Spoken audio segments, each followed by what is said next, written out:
subscribe to our channel.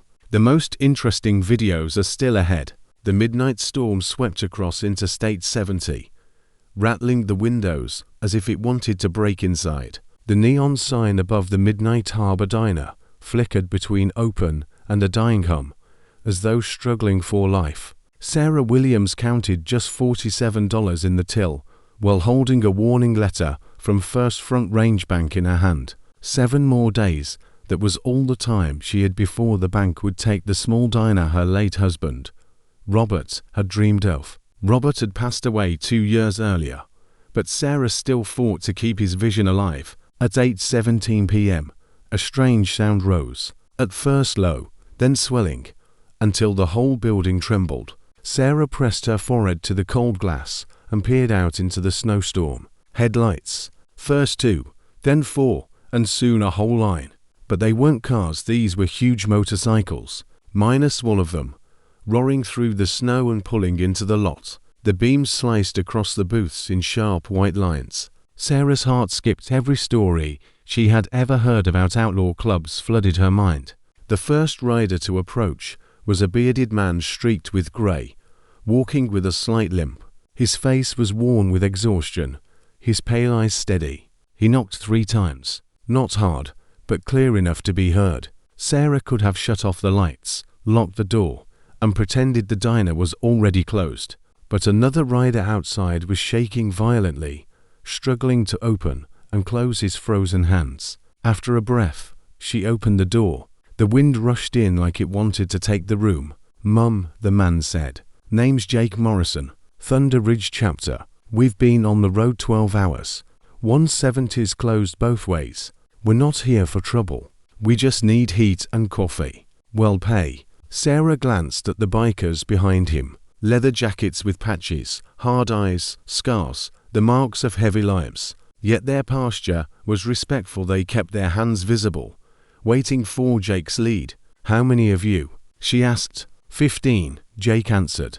"Then come in," Sarah said, stepping aside. They entered carefully, stomping snow from their boots, trying to make themselves small in the cramped space. Sarah poured steaming coffee into thick white mugs until the air was rich with the smell of sanity. Later, Jake leaned against the counter while his men settled into a card game with a battered deck. "You struggling with money?" he asked quietly, nodding toward the bank notice pinned to the fridge. Sarah gave a brittle smile.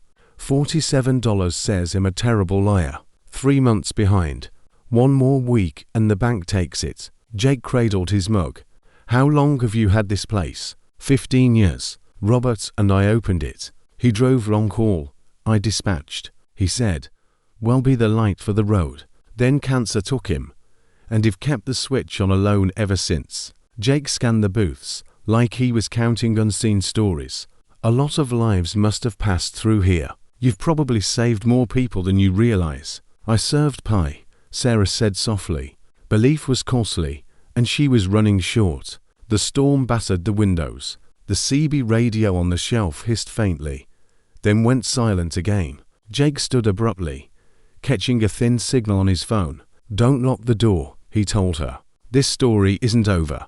He stepped outside into the freezing dark and started making calls.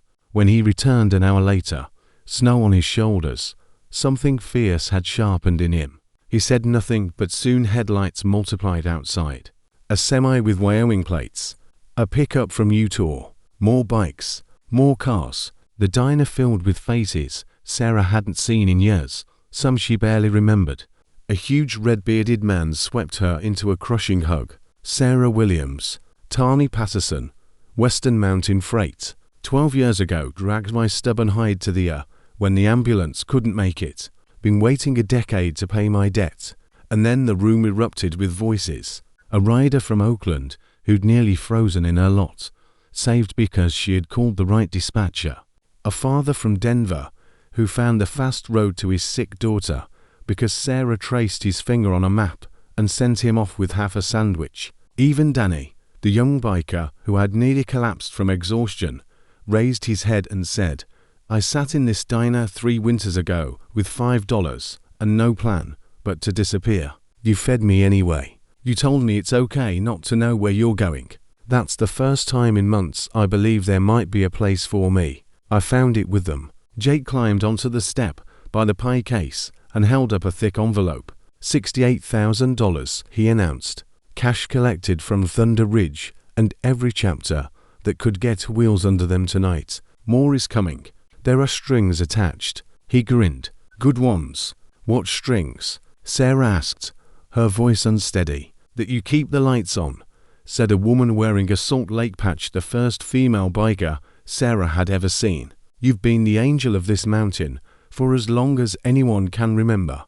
We're just making it official. Jake unrolled plans, pencil sketches of a bigger kitchen, new booths with outlets, and a wide apron outside big enough for 50 bikes.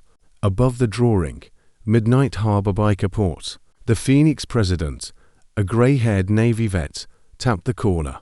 Well, cover security. Nobody shakes down this place. Not ever. The CB suddenly crackled to life. Breaker 19, Midnight Harbor. You copy. This is Road Dog out of Salt Lake. We got 40 bikes rolling your way. 8:30. Sarah's hand trembled as she picked up the mic. She looked around at Jake, at Tommy, at Danny, with hope shining where fear used to live. Road Dog. Harbor copies. Lights are on. Coffee's hot. Doors unlocked. The cheer that followed shook the windows. Outside, engines roared, answering the storm itself. Jake leaned close. You opened your door to 15 men who needed heat. That's all any of us needed to see.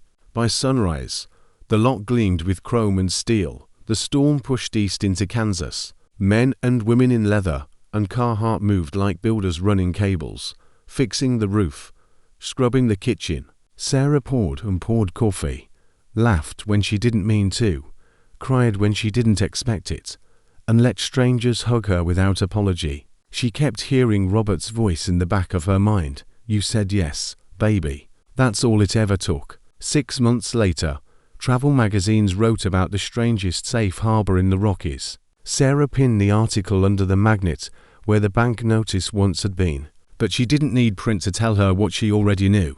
Every night, the CB carried the same refrain from riders and truckers 100 miles out. How's our angel on I-70? And every night, Sarah answered the same way. Lights are on. Coffee's hot. The road's your friend from here.